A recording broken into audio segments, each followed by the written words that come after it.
I'm yours and you are mine. And from my heart a song will rise. I love you, I love you, I love you. I love you, I love you, I love you. I love you, I love you, I love you. And my heart will follow, holding after you.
Persembahkan korban syukurku yang terbaik bagimu.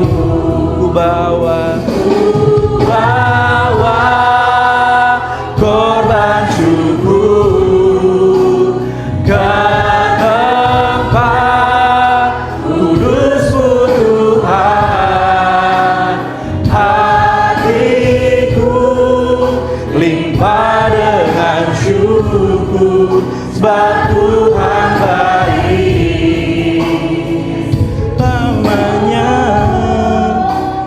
Tuhan baik. Kita nyanyikan lagu ini dari awal. Saat ku masuk ke hadirat-Mu, umat Allah di segala tempat dan zaman mengucapkan pengakuan iman rasuli kita.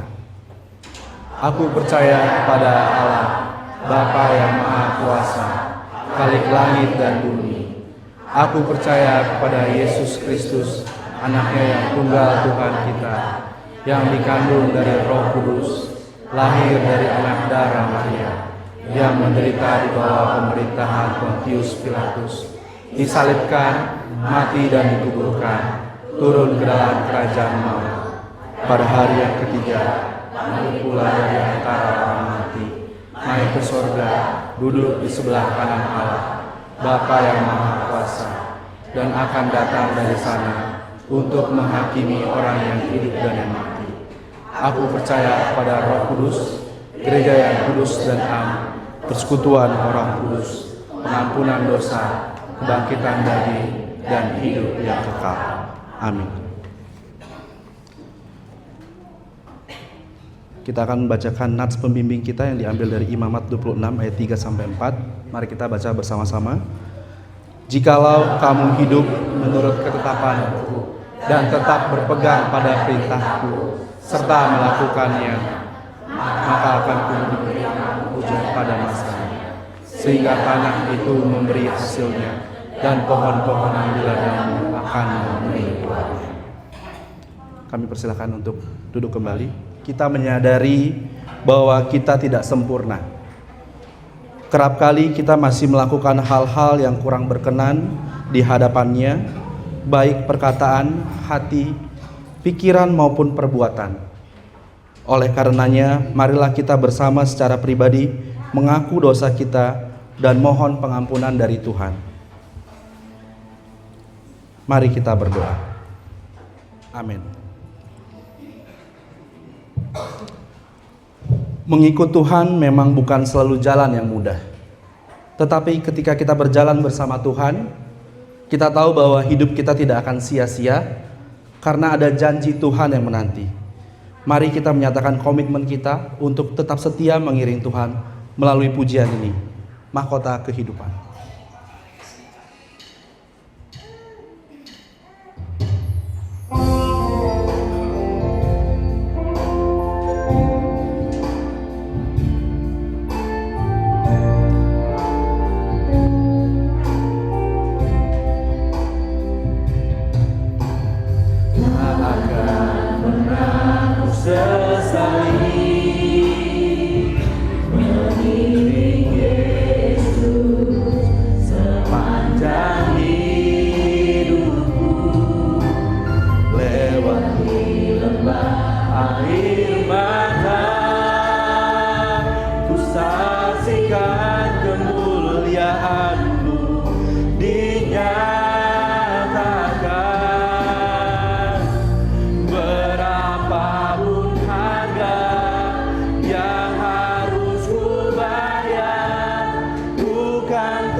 Tuhan Yesus, kita nyanyikan bangkit serukan nama Yesus.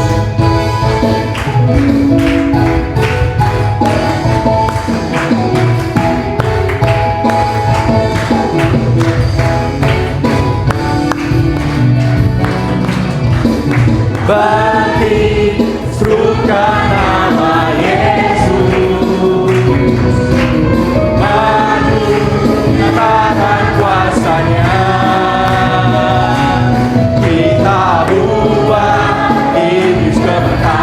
Kalahkan tipu dayanya dengan kuasa namanya.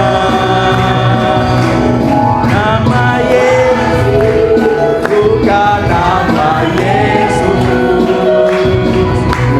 maju nyatakan kuasanya. Kita buat iblis kebenaran, kalahkan tipu dayanya.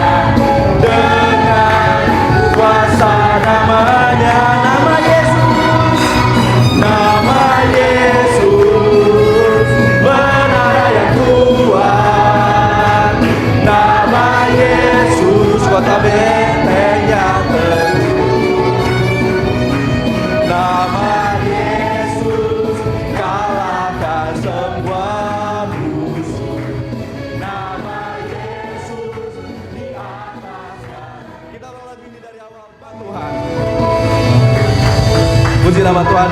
Masih kuat untuk berdiri Bapak Ibu. Amin. Kita puji nama Tuhan lagi, kita nyanyikan pujian biarpun gunung-gunung beranjak. Haleluya.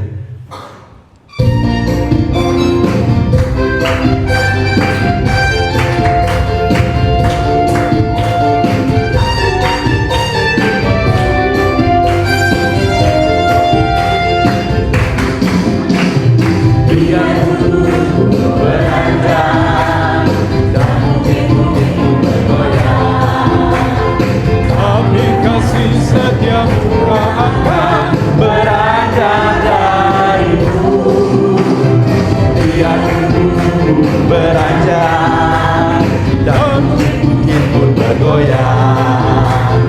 Tapi kasih senyummu tak akan beranjak dari, tak akan beranjak, tak akan beranjak, tak akan bergoyang, tak akan beranjak, tak akan bergoyang. Demikianlah firman Tuhan yang mengasihimu. Tak akan beranjak, tak akan beranjak, tak akan bergoyang, tak akan beranjak, tak akan bergoyang. Demikianlah firman Tuhan. Akan dengarkan kesaksian pujian dari pemuda. Untuk pemuda dipersilakan untuk maju ke depan.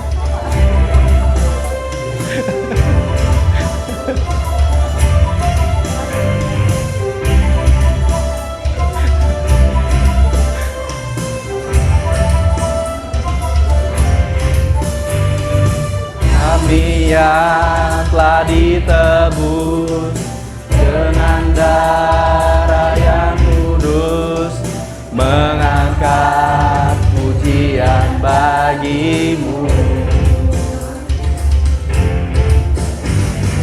Kami bait kudusmu bagai bukti karyamu. Nanti jangan naik dulu ya. Mau ada satu lagi kesaksian pujian katanya tadi. Amang Ringo-Ringo yang kemarin itu loh yang iya. Berlari sampai tujuan, mendapatkan mahkota kekal. Kasih-Mu Tuhan, terima kemenangan yang sediakan untuk kami bawa di setiap langkah. Dimanapun kami berdiri, kemanapun kami kan pergi, di situ pasti mujizat-Mu terjadi. Kita akan mendengarkan bagian yang terbaik pada pagi hari ini. Namun sebelumnya kita undang untuk anak-anak sekolah minggu untuk bisa maju ke depan. Kasih dalam Tuhan, mari kita kembalikan anak-anak cucu kita ke dalam pengajaran akan firman Tuhan. Mari kita berdoa. Bapa yang maha baik, Bapa yang maha kasih, pada pagi hari ini, di hari pertama dalam minggu ini, kembali kami menyerahkan anak cucu kami ke dalam tangan kasihan-Mu. Sebentar mereka akan mendapat pengajaran tentang firman Tuhan yang akan dibawakan oleh guru mereka. Dan kami yakin sepanjang mereka mengikuti pengajaran firman Tuhan dalam sekolah minggu, Tuhan urapi, Tuhan berkati sehingga mereka boleh tenang, nyaman dan penuh damai. Dan guru sekolah minggu tentunya akan mengajar dengan urapan Tuhan, boleh menyampaikan dengan kata-kata sederhana sehingga anak cucu kami boleh mengerti akan pengajaran firman Tuhan pada hari ini. Dan kami yakin hari ini ada berkat kasih karunia Tuhan Yesus Kristus dan Roh Kudus di dalam kasih Allah Bapa akan memelihara hati dan pikiran mereka sepanjang mereka sekolah minggu bahkan sampai selesai. Amin. Dalam nama Tuhan Yesus Kristus kami serahkan anak cucu kami. Mengasihi Engkau Yesus dengan segenap hatiku. Aku mengasihi Engkau Yesus dengan segenap jiwaku. Ku renungkan firman-Mu, renungkan firman-Mu, siang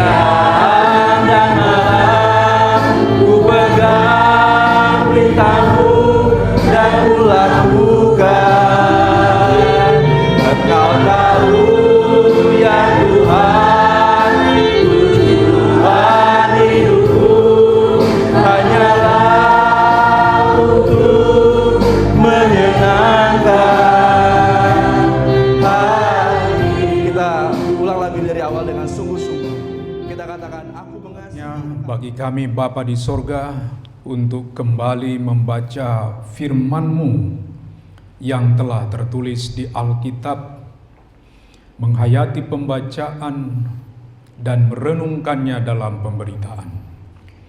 Kiranya Roh Kudus menolong kami dalam pelayanan pemberitaan firman-Mu ini, sehingga kami mengerti apa yang Tuhan kehendaki dari firman-Mu, dan Tuhan tolong umat-Mu yang mendengarkannya dalam kerendahan hati, disapa oleh Allah sendiri, dan ketika mereka ditanamkan benih-benih firman Tuhan, boleh membukakan hati dan pikiran. Demikian hamba-Mu yang Engkau percayakan memberitakan firman-Mu, pakailah hamba-Mu sebagai alat di tangan-Mu untuk menyampaikan kehendak-Mu. Dalam nama Tuhan Yesus Kristus, kami sambut pemberitaan firman-Mu. Amin. Amin. Tuhan, berilah kami keselamatan. Hosiana. Jadi hari ini tidak direspon dengan haleluya ya Ibu, karena minggu-minggu Prapaskah kita menyambut firman dengan Hosiana. Berilah kami keselamatan. Apa kabar Bapak Ibu jemaat? Puji Tuhan, luar biasa. Sepertinya lemas tuh. Kalau Amang Tom selalu luar biasa. Tapi yang agak di belakang bapak-bapak kurang semangat. Apa kabar hari ini? Puji Tuhan, luar biasa. Tapi saya selalu tercengang kalau disambut dengan luar biasa. Karena kalau saya hal-hal biasa saja sudah hebat, apalagi luar biasa, itu maksud saya gitu ya. Saya ini biasa-biasa aja gitu, udah hebat gitu ya, apalagi yang luar biasa gitu ya. Puji Tuhan, kita berjumpa kembali di persekutuan di tengah pelayanan kita di GKI Antioquia. Terima kasih untuk kesempatan yang diberikan kepada kami melayani hari ini. Bapak Ibu Gembala, Pak Ketua Majelis, serta Bapak Ibu Majelis semua, serta semua kita jemaat yang hadir. Saya kira tidak usah lagi membasa-basi ya, kan sudah lama kenal kan? Nah, mana kelebihannya, di mana kejelekannya ini yang orang berdiri ini udah tahu lah itu. Jadi kita tidak melihat kejelekan karena yang firman yang berbicara hari ini. Karena Tuhan tidak ada kejelekannya, firman-Nya tidak ada yang jelek darinya, semuanya adalah benar. Amin. Maka kalau tema hari ini menjadi pelaku firman Tuhan, yang didasarkan ke pembacaan kita Yakobus 1 ayat 22 sampai 25. Menurut Bapak Ibu jemaat, menjadi pelaku firman Tuhan itu susah atau mudah? Atau diantaranya gampang-gampang susah, tapi jangan judul film ngeri-ngeri sedap. Itu enggak enak dengarnya ya. Masa menjadi pelaku firman Tuhan ngeri-ngeri sedap? Tapi ada juga ngerinya ya menjadi pelaku firman Tuhan ya. Tapi banyak juga sodapnya. Tapi apapun itu, jemaat sekalian, minggu ini disebut Minggu Letare.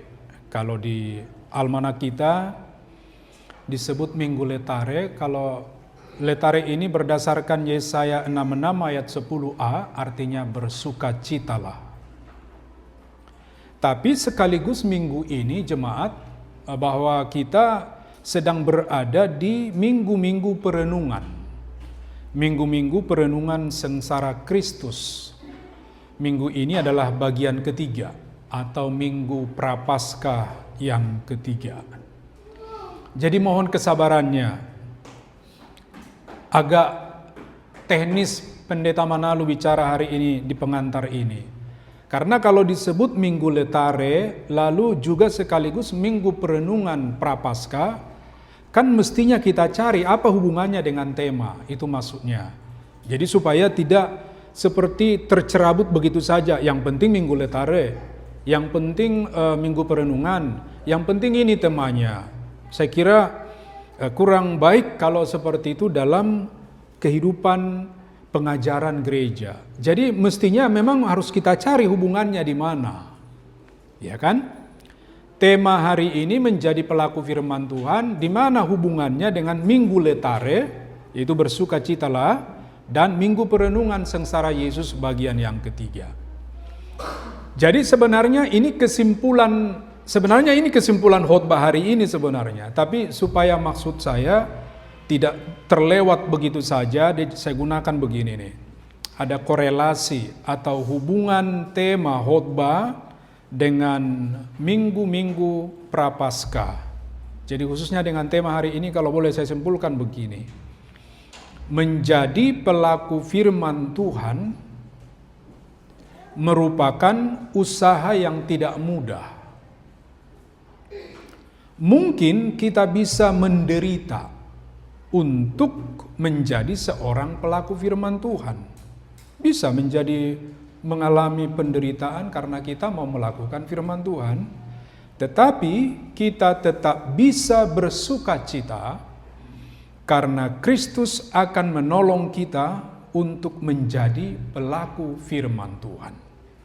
Kepanjangan ya? Susah ini pendeta ini.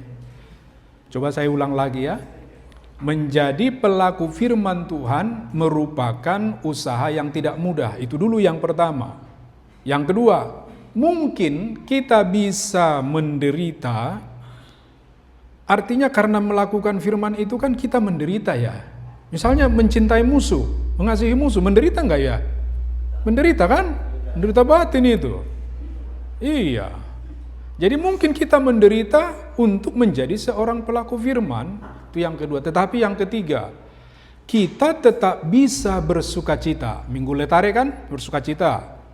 Karena Kristus, penderitaan Kristus akan menolong kita untuk menjadi pelaku firman. Mengapa Kristus yang menjadi penolong kita? Karena dia telah menderita karena melakukan firman Bapaknya. Kira-kira begitu. Jadi itu inti khotbah hari ini. Amin, sudah selesai. Kalau saya uraikan lagi ke bawah itu masih berguna kira-kira enggak? Oh masih, kalau begitu saya uraikan, izin Ibu Gembala. Yang pertama, nanti minta tolong adek Cleona, ya, karena saya baca-baca di sini, oh berarti anaknya Pak Sinaga Cleona namanya gitu ya. Ada triknya pendeta ini gitu ya. Nanti saya kasih sama ibu ya, sama mama ya, Mama Gracia ya. Sekedar aja alat bantu supaya bosan kan lihat saya, kalau lihat ke sini kan ganti-ganti ke muka saya jadi enak firman Tuhannya. 3 hal ingin saya sampaikan Bapak Ibu jemaat.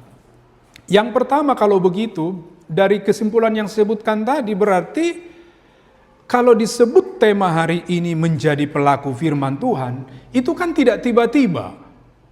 Emang tiba-tiba jadi pelaku firman? Kan tidak. Tidak ada yang seperti itu. Berarti ada yang disebut dengan proses menjadi pelaku firman Tuhan. Jadi kata kuncinya proses. Nah, proses mungkin dibahasakan begini Bapak Ibu. Perjalanan yang ditempuh. Usaha yang harus dilakukan supaya tiba pada kesimpulan khotbah ini, judul khotbah ini menjadi pelaku firman Tuhan. Harus. Nah sekarang pertanyaannya, kira-kira kita bersedia enggak masuk dalam perjalanan itu? Kalau Pak Gembala, Ibu Gembala enggak usah kita tanya. Karena mereka sudah duluan melewati itu dan sudah tiba pada garis akhir menjadi pelaku firman.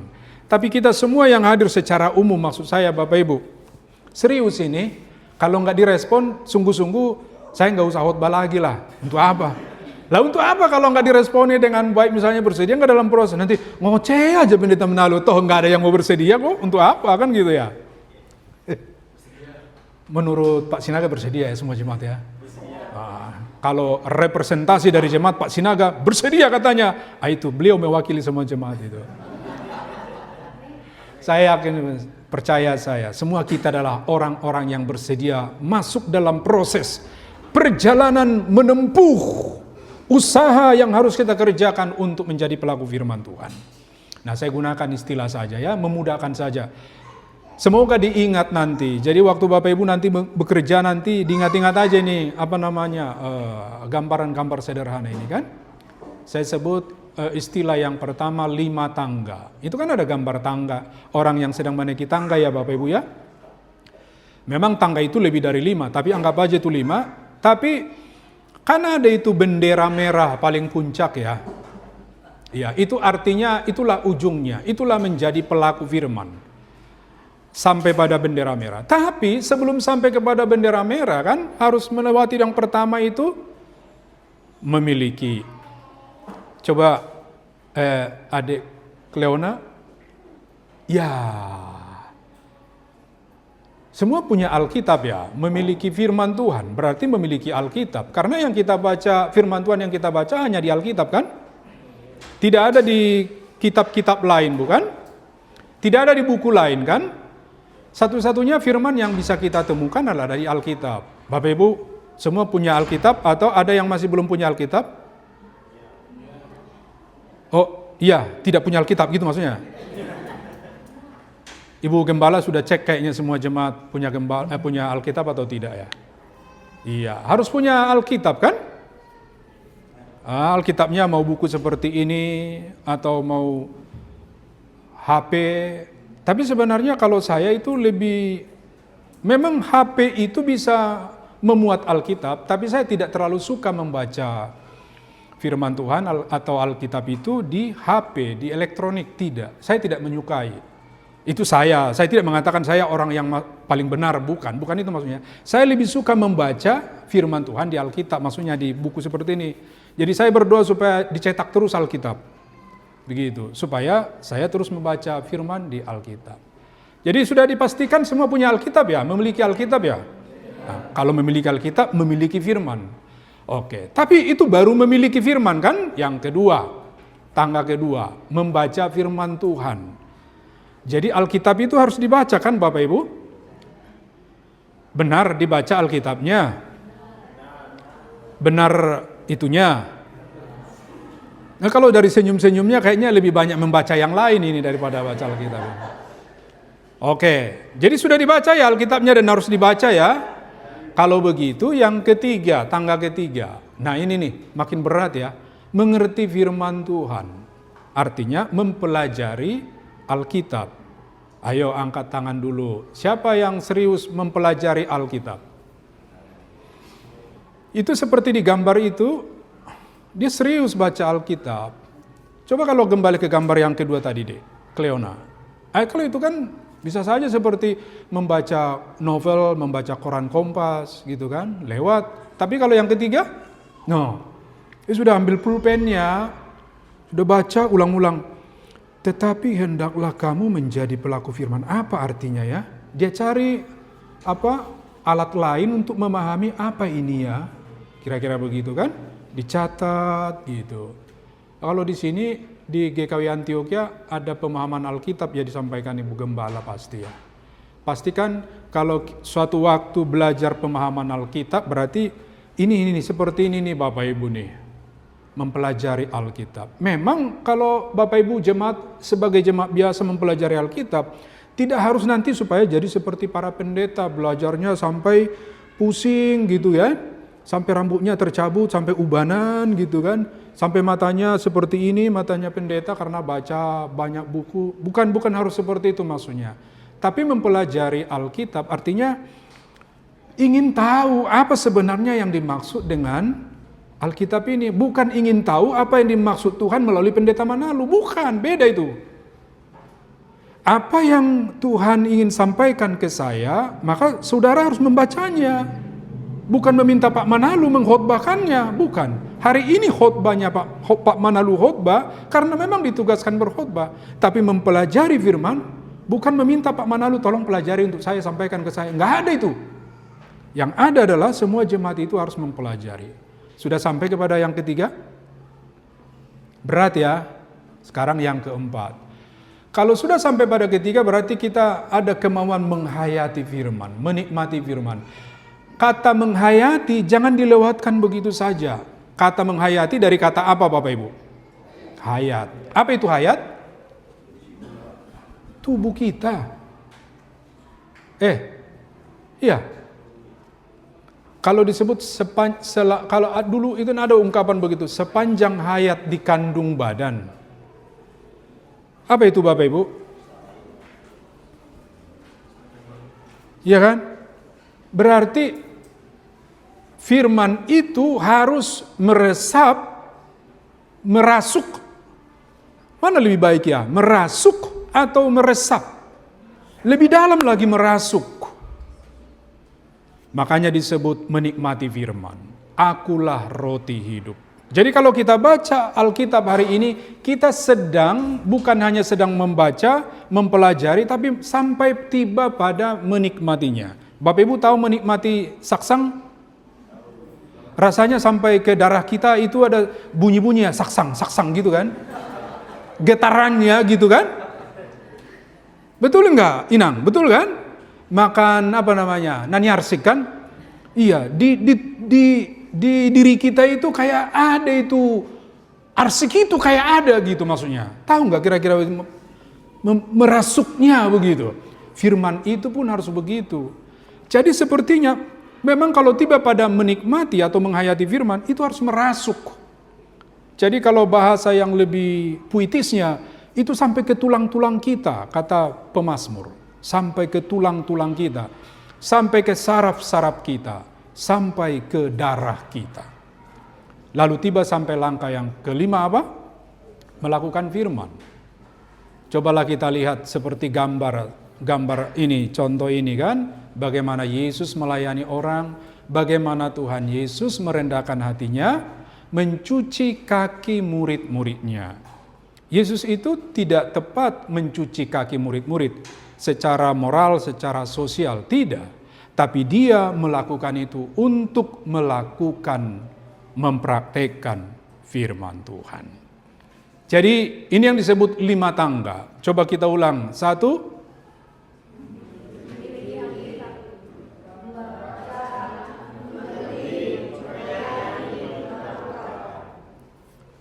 Nanti tolong dihafal, boleh nggak ya dihafal ya?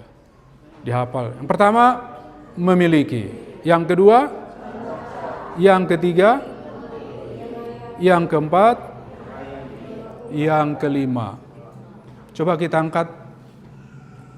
Mana nih telapak tangan yang mana ini ya? Ini ya. Yang ini ya. Iya kan? Kalau tadi tangga, ini jari. Memudahkan saja 5 jari, jari kelingking, memiliki, jari manis, membaca, jari tengah, mengerti, jari telunjuk, menghayati, jari jempol, melakukan. Maka gambar akhir seperti kepalan tangan saya ini. No, itu dia. Jadi kalau di GKW Antioquia, semua kita harus tiba pada melakukan firman kan? Amin? Kalau gitu tos. Satu dengan yang lain maksudnya.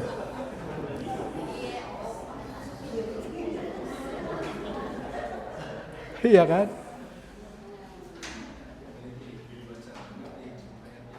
Iya kan? Jadi begini kan? Arti kalau kita ketemu di GKW Antioquia ke depan hari Minggu, simbol melakukan firman Tuhannya adalah tos. Boleh sih salam-salaman, boleh. Salaman kan masih akrab dengan kita kan? Ini juga bisa ya, jadi berarti dengan salaman itu bukan sekedar selamat siang, selamat hari Minggu, tapi saya sudah tiba pada melakukan firman. Teman yang lain juga mengatakan, saya sudah tiba pada melakukan firman. 1, 2, 3. Mana tosnya? Tos Pak. Iya. Udah sampai di situ aja khotbah saya hari ini Bu Gembala. Kesimpulannya, tidak ada seorang menjadi pelaku firman Tuhan tanpa terlebih dahulu melewati proses yang tadi kan? Lumayan berat ya. Apalagi ketika tiba pada mengerti, menghayati. Ya, antara itu ya titik kritisnya di situ ya. Mengerti, menghayati, mengerti, menghayati. Kalau sudah lewat yang 3 dan 4 itu, melakukan itu mungkin bukan jauh lebih mudah, tapi kan disitulah karya Tuhan kan, akan mampukan kita. Tapi ada kemauan mengerti, menghayati. Kemauan untuk mengerti, menghayati. ketika seseorang sudah sungguh-sungguh menjadi pelaku firman Tuhan, tadi sudah saya singgung, justru ketika tiba pada puncak tadi, coba bikin gambarnya tadi dek, yang pertama tadi, gambar yang di puncak tadi. Nah, gambar bendera merah itu, kira-kira goncangannya makin kuat atau biasa saja? Makin kuat dia. Karena sudah tiba pada puncak melakukan firman kan. Nah, di situ lagi dapat tantangan lagi. Loh, jadi pada akhirnya apa nih Tuhan? Menjadi pelaku firman Tuhan, saya bukan berarti zona nyaman ya?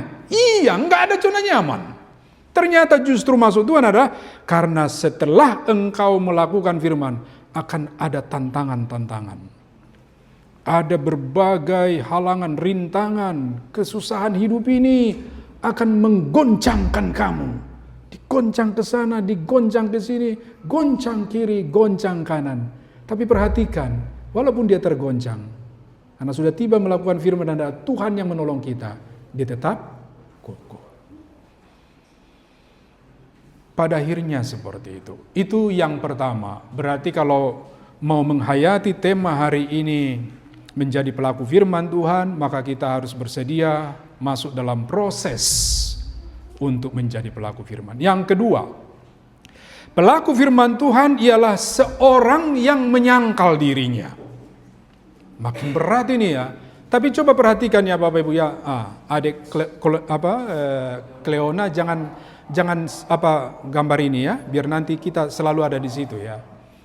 Bapak Ibu, yang kedua justru kita diingatkan oleh Tuhan bahwa menjadi pelaku firman Tuhan adalah seorang yang menyangkal dirinya. Coba kita lihat sejenak pembacaan Matius 16. Matius 16. Sekali lagi ini kan minggu-minggu sengsara, perenungan kita pada sengsara Kristus atau minggu-minggu Prapaskah. Nah, di Matius pasal 16 ayat 24 dikatakan begini. Bisa ditampilkan? Matius 16 ayat 24. Kita baca bersama. 1, 2, dari kata setiap aja. 1, 2, 3. Setiap orang yang mau mengikut aku, ia harus menyangkal dirinya, memikul salibnya, dan mengikut aku. Saya ambil kata frasa menyangkal dirinya saja. Jadi Yesus mengatakan, kalau engkau sudah tiba pada bendera merah, coba kembali ke bendera merah tadi, ya kan? Ya, itu artinya melakukan firman, itu artinya sungguh-sungguh jadi murid Tuhan Yesus. Maka Yesus mengingatkan, tapi saat kamu di bendera merah ini, engkau harus menyangkal diri. Apa artinya? Pelaku firman Tuhan harus menyangkal dirinya. Saya mencoba mencari-cari bagaimana mengartikan menyangkal diri yang paling sederhana. Saya gunakan kata melepaskan atau membuang. Apa yang dilepaskan, apa yang dibuang, Bapak Ibu, dari diri kita. Segala kepentingan diri sendiri, segala hal yang hanya memuaskan diri sendiri, karena semua hal, kalau saya gunakan bahasa Bataknya, mangahutu diri, mengambil untuk diri saja, disimpan untuk dirinya, dinikmati hanya oleh dirinya, menarik segala sesuatu hanyalah untuk dirinya, pokoknya dirinya. Menurut firman Tuhan, itu tindakan egois yang menghambat Allah bekerja dalam diri kita. Menyangkal diri artinya melepaskan segala sesuatu yang ada pada diri kita yang hanya itu menyangkut kepuasan diri kita. Saya kasih contoh cerita. Kalau di kampung kita namanya dulu apa namanya? Legenda itu amang turi-turian. Ini kayaknya kalau saya sebut istilah Batak tidak ada yang merasa nyambung gitu. Atau kalian sudah jadi orang Betawi semua ya? Saya selalu merasa Batak banget gitu ya. Ternyata jemaat Antioquia ini udah orang-orang yang sudah melupakan kebatakannya ini Abang Tom Nenggolan. Apa bahasa Bataknya legenda? Simamora. Legenda? Oh, ada legenda wisata di sana ya. Nanti Ibu Gembala kaget kalau artinya legenda itu bahasa Bataknya maksud bukan artinya turi-turian. Cerita di masa lalu. Kalau yang sedikit keren itu mitos. Mitos Yunani katanya. Turi-turian, ya, turi-turian dari negeri Yunani. Tahu cerita itu? Kalau saya sebut tadi tentang segala sesuatu yang hanya untuk dirinya sendiri, pasti tahu ceritanya. Cerita siapa itu?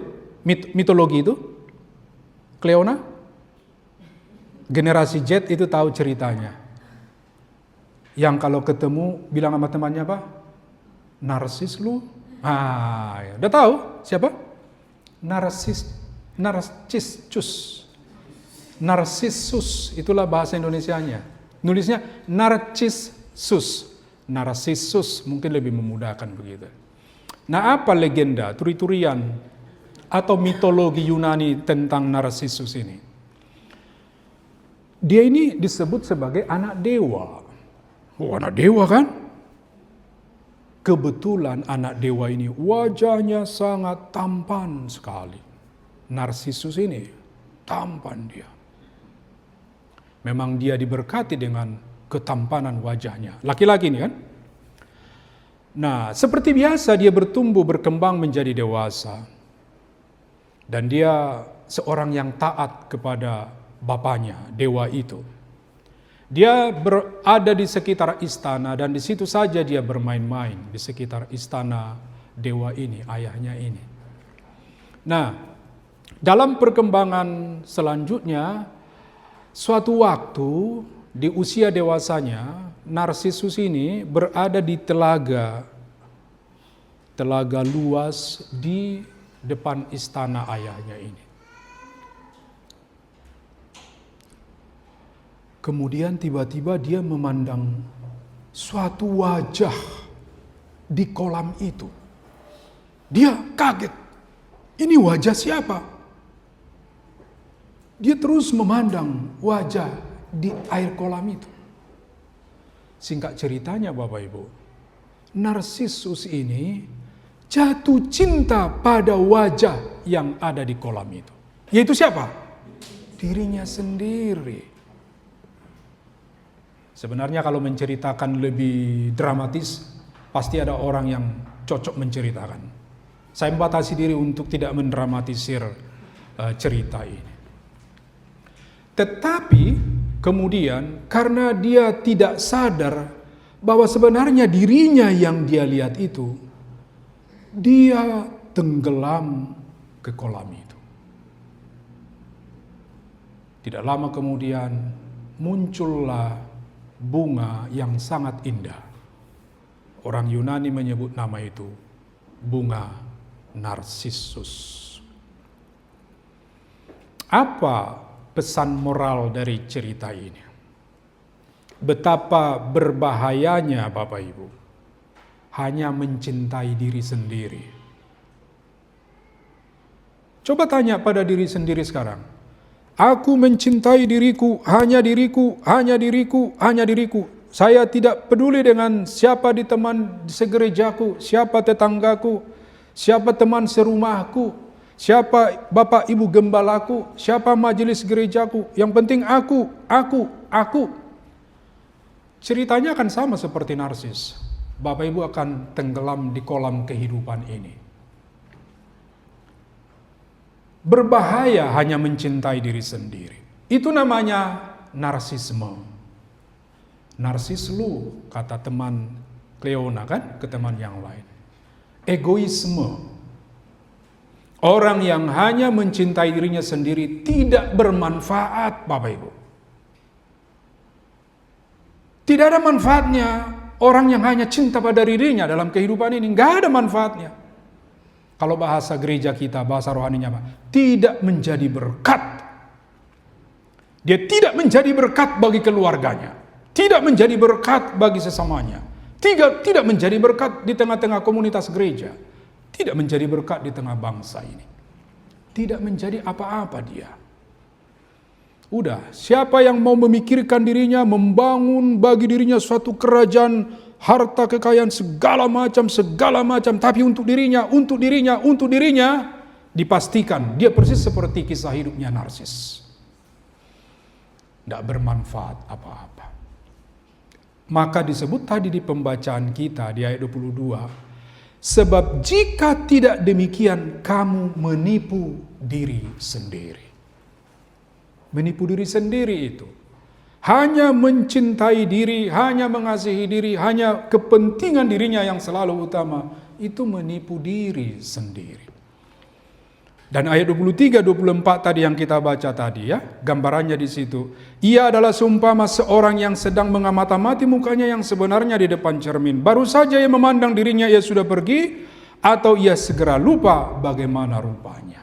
Itu seperti Narsisus tadi, yang hanya kagum pada dirinya sendiri, sampai lupa sekali lagi, bahwa dia harus menjadi orang berguna di tengah kehidupan ini.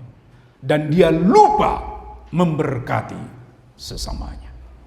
Maka yang kedua tadi menjadi pelaku firman Tuhan ialah seorang yang menyangkal dirinya. Seorang yang tidak hanya hidup untuk dirinya, tapi dia hidup untuk sesamanya, untuk orang lain. Itu yang kedua. Dan yang ketiga, kita dipanggil oleh firman Tuhan hari ini, setiap waktu marilah kita menjadi pelaku firman Tuhan. Setiap waktu menjadi pelaku firman Tuhan. Bapak Ibu, kalau tadi kita membaca ayat 22 sampai 25, sebenarnya di antara teks itu, teks yang kita baca tadi, ada teks di awalnya, ada pembacaan atau firman Tuhan ayat di bawahnya. Jadi saya memperhatikan ayat 19 sampai 21, itu yang pertama. Kita baca ayat 19 sampai 21. Coba kita baca ya. 1, 2, 3. Hai saudara, ingatlah hal ini. Setiap orang hendaklah cepat untuk mendengar, tetapi lambat untuk berkata-kata, dan juga lambat untuk marah. Sebab amarah manusia tidak mengerjakan kebenaran di hadapan Allah. Sebab itu buanglah segala sesuatu yang kotor dan kejahatan yang begitu banyak itu, dan terimalah dengan lemah lembut firman yang tertanam di dalam hatimu, yang berkuasa menyelamatkan jiwa. Itu dulu yang pertama. Nanti yang kedua ayat 26 sampai 27. Jadi yang pertama kita diingatkan supaya setiap waktu menjadi pelaku firman, seperti disinggung di sini, cepat untuk mendengar. Apa artinya cepat untuk mendengar? Ini bermaksud supaya kita lebih suka, siap selalu menerima firman. Nah, kalau firman itu memang harus cepat didengarkan. Jangan diabaikan. Tapi yang kedua, cepat untuk mendengar artinya suka mendengar hal-hal atau cerita-cerita yang baik tentang orang lain. Kita kan biasanya secara umum ini lebih suka mendengar cerita yang kurang baik tentang orang lain. Betul? Betul nggak Bapak Ibu? Tapi hari ini kita diingatkan cepat untuk mendengar, bukan hanya siap selalu menerima firman Tuhan, tapi suka mendengar cerita yang baik tentang orang lain. Siapa di sini di antara kita ini yang suka mendengar kalau cerita tentang orang baik? Cerita tentang kebaikan orang atau keberhasilannya. Sinaga itu sukses loh. Sekarang pangkatnya sudah naik. Sinaga yang mana dulu ini maksudnya? Ada banyak sinaga. Sinaga mana pun itu. Kalau saya bilang kan si Manalu itu kan seolah-olah nanti saya pamer kata Ibu Gembala kan gitu. Iya.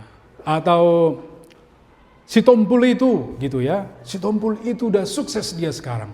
Senang gak mendengar cerita tentang suksesnya Sinaga? Benar? Benar? Puji Tuhan. Iya ya. Harus senang mendengar itu ya. Dia sudah sehat kembali. Dulu dia hampir mati.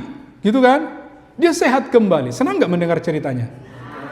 Ini jemaat Tuhan di GKW Antioquia ini berhasil nih dibina Ibu Gembala ini. Kalau di tempat lain banyak yang tidak senang. Iya, aku pikir dia mati terus kan. Dia sehat ya? Iya. Haleluya, puji Tuhan. Dia sukses ya? Iya, sudah makin sukses dia. Anak-anaknya berhasil semua, naik pangkat semua.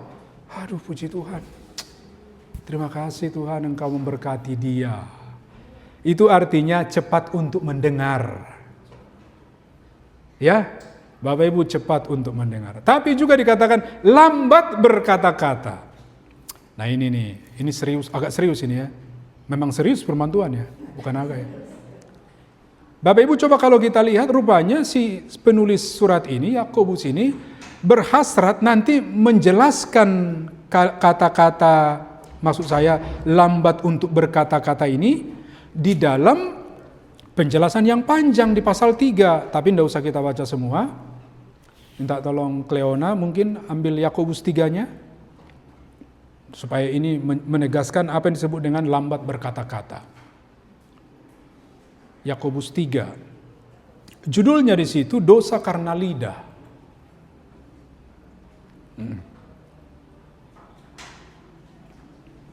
Saya ajak kita baca karena ini panjang kan, mengambil waktu panjang ya. Coba kita lihat saja.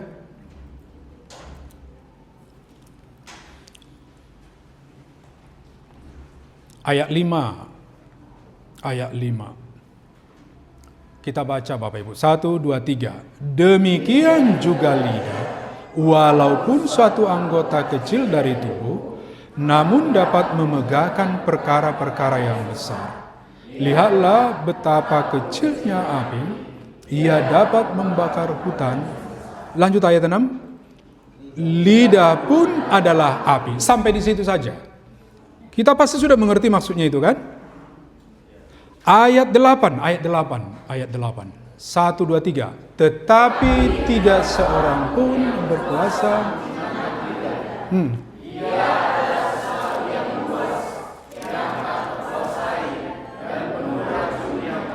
Ya, ini sebenarnya penjelasan dari maksud penulis Yakobus yang disebutkan tadi, lambat berkata-kata. Jadi kita harus mengontrol ucapan kita. Jangan terlalu cepat-cepat memberi tanggapan terhadap apapun. Harus berhati-hati, harus mampu mengontrol ucapan kita, Bapak Ibu. Nah, di ayat 26 juga sebenarnya itu disinggung ya. Lambat berkata-kata ini ya. Coba di ayat 25, pembacaan 26, pembacaan kita tadi, dasar khotbah hari ini, Yakobus 1-nya. Kita baca Bapak Ibu, 1, 2, 3. Jikalau ada seorang yang tetapi tidak mengekang lidahnya, ia menipu dirinya sendiri. Iya, jadi memang kalau kita beribadah ini, berusahalah, berjuanglah untuk tidak mencemari ucapan-ucapan kita.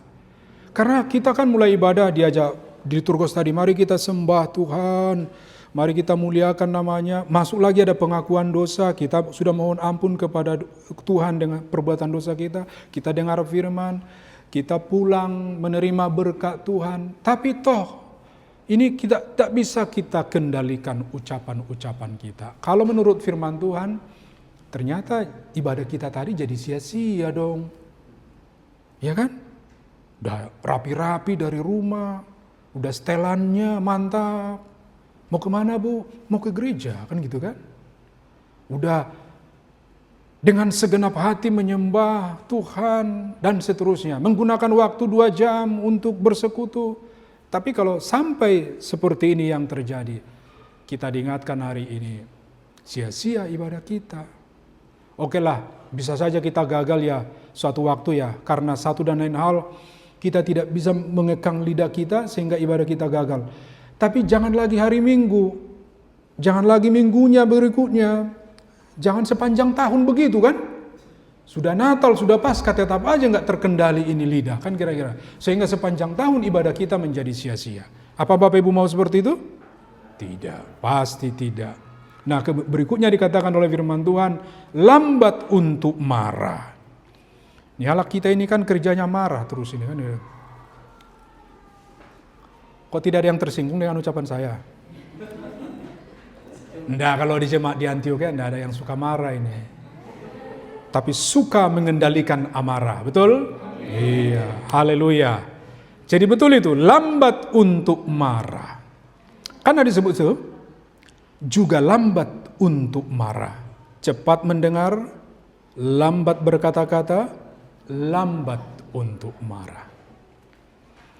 Bapak Ibu, cara mengatasi rasa marah itu apa? Ada yang mau kasih contoh ke saya? Mungkin ada pernah. Saya Pak Pendeta kalau mulai marah, ini yang saya praktekkan. Silakan. Ada contohnya? Nanti saya kasih contoh.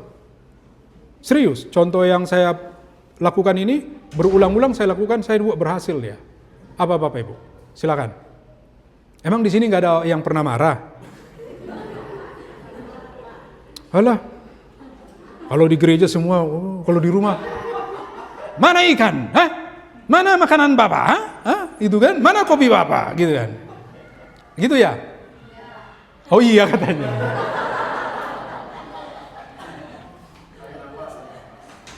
Suara narina gugu katanya, bukan amarahnya itu. Ada Bapak Ibu? Pak Diaken kalau marah apa namanya? Bukan menekan. Kalau menekan itu kan jadi sakit. Maksudnya berjuang udah marah ini sebenarnya, tapi saya ambil alat lainnya. Alat itu ini gitu kan. Saya lakukan. Lalu marah saya itu mulai sedikit menurun gitu. Ada enggak? Oh, nggak pernah marah ya? Iya Bu, nggak pernah marah Bu. Ah, Ibu bisa aja. Di gereja dia bilang, enggak ada marah Pak. Sampai di rumah tadi, mana itu main musiknya itu tadi ya? Enggak ya Pak ya? Enggak ya? Enggak ya? Ibu enggak marah-marah juga? Beneran? Kalau Pak Gembala enggak usah kita tanya, beliau banyak cara untuk mengatasi marah. Bapak Ibu mau tahu cara mengatasi marah? Bayar. Enggak, ini sederhana aja sebenarnya. Lipat tangan, entah duduk, entah berdiri.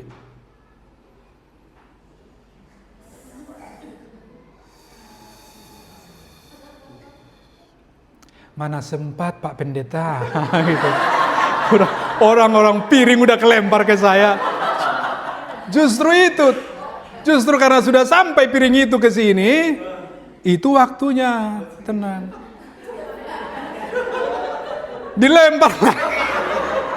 Dilempar lagi, biarin aja lemparannya, tapi tetap tarik nafas. Habis gimana? Apa ada cara lain? Silakan Bapak Ibu. Kalau ada cara lain, saya akan tampung itu metodenya. Gimana caranya itu gimana caranya tiba-tiba main game? Ini yang marah ini kan Bapak Pendeta Manado. Apaan sih pendeta, apaan sih? Udah dimarahin malah main game katanya kan. Kalau tadi kan masih elegan Pendeta Manado tarik nafas, dilempari jemaat kan gitu kan. Iya kan Pak ya? Dilempari jemaat masih tarik nafas, dia masih elegan. Lalu main game kan nggak elegan itu. Gitu. Pak Sinaga ada cara lain? Masuk kamar. Oh kayaknya ikutin perintah Yesus, masuk kamar katanya. Dimarahin Ito Gracia ini ceritanya ini, masuk kamar. Dulu di kamar ngapain Pak Sinaga? Marah sendiri.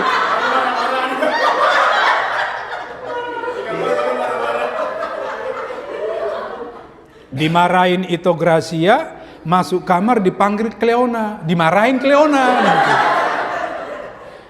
Iya, ini supaya kita tertawa. Tapi maksudnya tetap ada cara untuk apa? Menahan amarah Bapak Ibu. Jangan biarkan amarahnya meledak terus. Loh kalau saya juga mau meledak amarah saya berjemaat bergereja ini, udah lama saya tinggalkan bergereja. Emangnya karena disebut ketua umum lalu hidupnya enak lalu Saya kan harus menahan cerita. Tidak boleh menceritakan masa-masa di mana misalnya kita sebagai para hamba Tuhan, pelayan, harusnya kita marah gitu. Tapi kita berusaha berjuang. Itu aja Bapak Ibu. Silakan apapun metodenya. Berusahalah menahan amarah. Lambat untuk marah. Dan dikatakan di ayat 21, buang segala sesuatu yang kotor, segala kejahatan apapun bentuknya. Dan biasanya Bapak Ibu, amarah yang tidak terkendali itulah membuat kita mengeluarkan umpatan. Iya kan? Maaf, kata kotor kan disebutkan? Kata kotor. Karena di marah kita itu sudah mengandung hal yang mendesak kita untuk mengeluarkan yang kotor. Kita ucapkan yang kotor.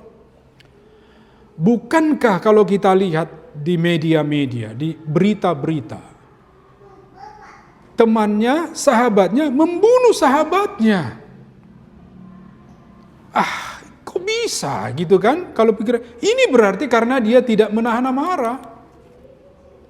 Lalu kemudian pikiran kotornya untuk menghabisi sahabatnya itu terlaksana. Bapak Ibu, ini sebenarnya amat serius hari ini firman Tuhan mengingatkan kita. Cepat untuk mendengar, lambat berkata-kata, dan lambat untuk marah. Jadi Bapak Ibu yang dikasihi oleh Tuhan, menjadi pelaku firman Tuhan tidak harus menunggu masuk gereja pada hari Minggu. Tidak. Kita tidak tiba-tiba karena masuk gereja hari Minggu seperti ini jadi pelaku firman. Tidak mungkin, mustahil. Tetapi menjadi pelaku firman Tuhan telah dilakukan sejak hari-hari lain. Jadi besok kita memasuki hari di luar minggu, hari-hari kesibukan kita yang membuat kita pusing, yang membuat kita stres, yang membuat kita menghadapi beban-beban baru. Senin, Selasa, Rabu, Kamis, Jumat, Sabtu. Disinilah ujian menjadi pelaku firman Tuhan yang sebenarnya. Bapak Ibu, ibadah minggu kita tidak sempurna. Sama seperti firman Tuhan di ayat 27. Yakobus 1 ayat 27. Coba ditampilkan adik Cleona, ayat 27, ayat terakhir yang kita baca. Coba kita baca, 1, 2, 3. Ibadah yang murni dan yang tak bercacat di hadapan Allah ialah mengunjungi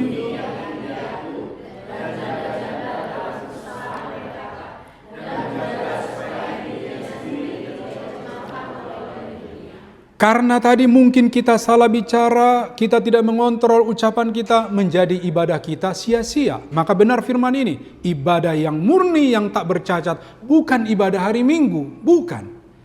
Ibadah hari Minggu ini bisa bercacat. Pak Manalu memberitakan firman ada cacatnya, banyak. Begitu kan? Harusnya kata yang keluar adalah ini. Kenapa kata ini? Kalimat yang harus disampaikan ini. Kenapa seperti ini? Kurang sempurna. Nah, khotbah ibadah kita hari ini pasti tidak akan ada sempurnanya. Tetapi kita diingatkan bahwa ibadah keseharian kita. Ibadah keseharian. Hari ini kan ibadah minggu namanya ya, sebutannya kan. Ibadah minggu prapaskah, ibadah minggu letare, yang tadi kan. Tapi ibadah keseharian kita itulah yang harus terus di dalamnya kita memenuhi segala apa yang Tuhan kehendaki. Ibadah minggu kita ini ada cacat celanya Bapak Ibu. Ada cacat celanya. Tapi ibadah keseharian kita itu yang harus terus sungguh-sungguh. Di mana itu? Di rumah kita. Di kantor, di pasar waktu berdagang, di tengah lingkungan masyarakat yang lebih luas, di tempat tinggal kita masing-masing. Di sana kita menunjukkan nilai-nilai kehidupan kita sebagai orang Kristen yang sungguh-sungguh. Ibadah yang murni yang tak bercacat di hadapan Allah Bapa adalah mempraktekkan perbuatan-perbuatan yang baik, yang berkenan di hadapan Tuhan di tengah kehidupan ini. Tapi Justru hari Minggu itu adalah puncak dari ibadah keseharian kita. Setelah Senin sampai Sabtu kita mempraktekkan ibadah keseharian kita, maka hari Minggu adalah puncak mempersembahkan apa yang telah kita kerjakan sepanjang minggu itu kepada Tuhan. Itulah yang disebut dengan ibadah kita yang vertikal, ibadah kita kepada Tuhan. Akhirnya Bapak Ibu jemaat sekalian, saya akhiri khotbah hari ini dengan menegaskan 3 hal tadi. Yang pertama, berikanlah diri saudara-saudara berada dalam proses menjadi pelaku firman Tuhan. Yang kedua, berusahalah untuk semakin menyangkal diri sendiri. Dan yang ketiga, jadilah pelaku firman Tuhan setiap waktu. Kiranya Tuhanlah yang menolong kita melakukan firman-Nya dalam kehidupan kita sehari-hari. Tuhan memberkati kita semua. Mari kita bersyafaat. Seperti pujian yang kami nyanyikan ini, itulah kerinduan hati kami Bapa yang terdalam.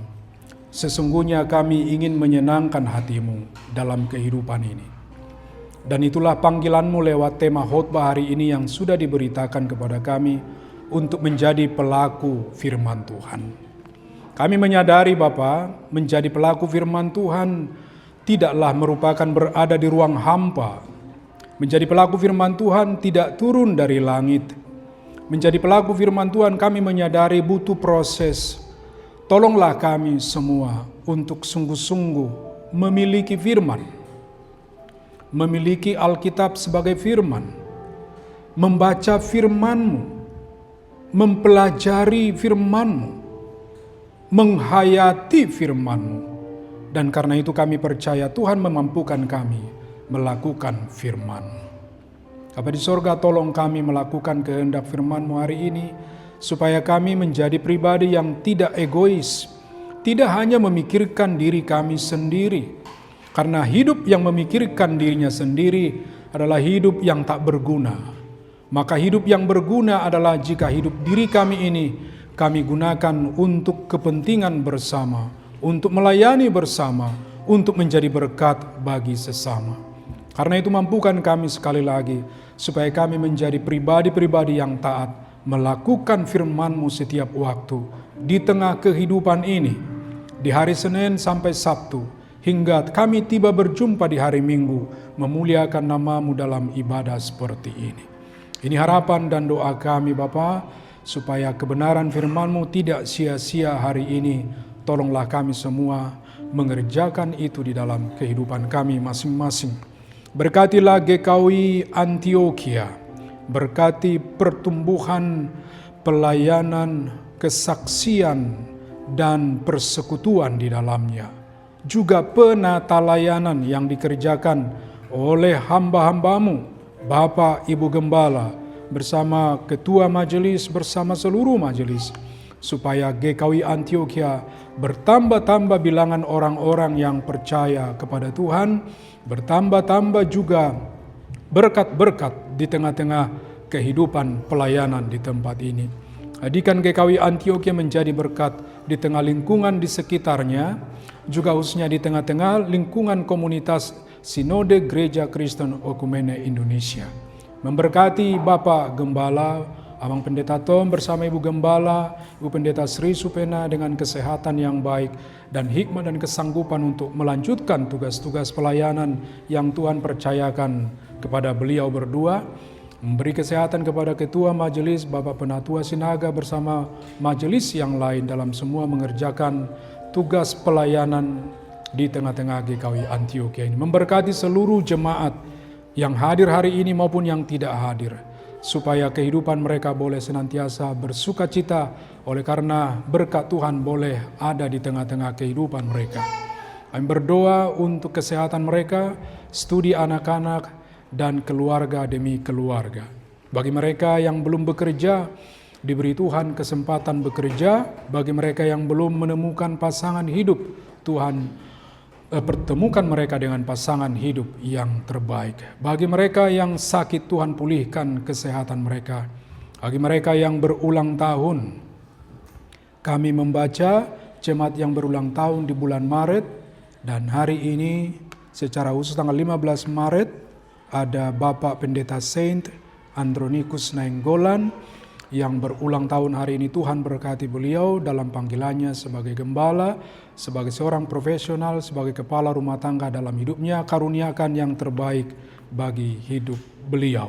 Demikian juga kegiatan-kegiatan gerejawi khususnya di GKW Antioquia diberkati Tuhan, ditolong Tuhan untuk pekerjaan kegiatan itu mendatangkan manfaat bagi pertumbuhan iman di tengah-tengah jemaat.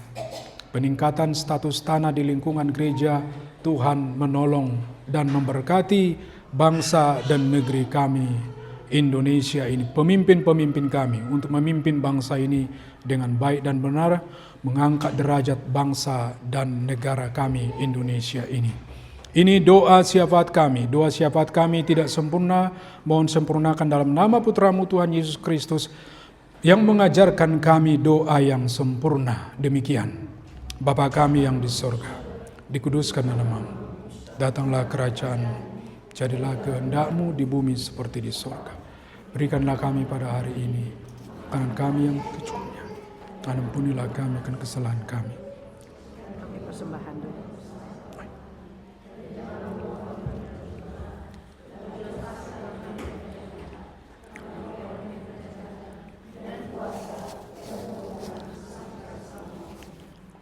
Amin. Gembala sidang, majelis dan seluruh jemaat GKW Antioquia mengucapkan terima kasih kepada Bapak Pendeta Ronald Manalu, SDHMA, Ketua Umum Sinode Pulang, untuk pelayanannya pada gereja ini. Biarlah kiranya Tuhan Yesus memberkati Bapak Pendeta beserta keluarga dan pelayanannya dimanapun berada. Amin. Kita akan mendengarkan warta dulu sebelum kita memberikan persembahan kepada Rena. Jadi kita sama-sama untuk mengikuti kegiatan ini ya, karena baru ini ya kita adain retret keluar ya untuk kita yang kerja. Oke, beri tepuk tangan puji nama Tuhan, kemuliaan nama Tuhan. Nanti ada rapat untuk panitia Paskah, jadi mohon dibantu untuk panitia Paskah bisa rapat setelah ibadah. Oke, kita akan ada lagi Bu Gembala? Cukup? Kita akan memberikan persembahan pada petugas persembahan. Boleh satu dua. Bapa dalam surga, kami mengucap syukur untuk kebenaran firman Tuhan yang telah dinyatakan buat setiap kami. Ajar kami Tuhan untuk mengikuti apa yang Tuhan telah nyatakan bagi kami, untuk kami memiliki sampai kami melakukan kebenaran firman Tuhan dalam kehidupan kami. Terima kasih Bapak, kami juga menyerahkan sebagian dari apa yang Tuhan telah berikan kepada kami. Tuhan berkati persembahan ini Tuhan menjadi persembahan yang Kau bisa pakai untuk pekerjaan di tempat ini. Terima kasih Bapak untuk kasih-Mu. Terpujilah nama Tuhan di dalam nama Tuhan Yesus Kristus. Kami berdoa dan kami mengucap syukur. Kekasih jiwaku sembari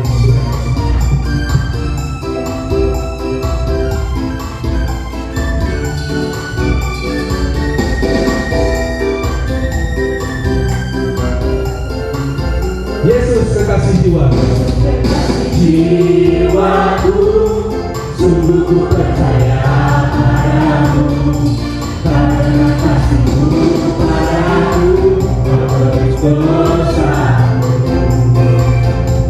Dari terbitnya matahari dan sampai terbenamnya, Tuhan kata pujinya tinggikan dengan genap, katakan dengan genap ku puji yang sudah memberi banyak berkati. Oh, Tuhan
dan sampai selama-lamanya.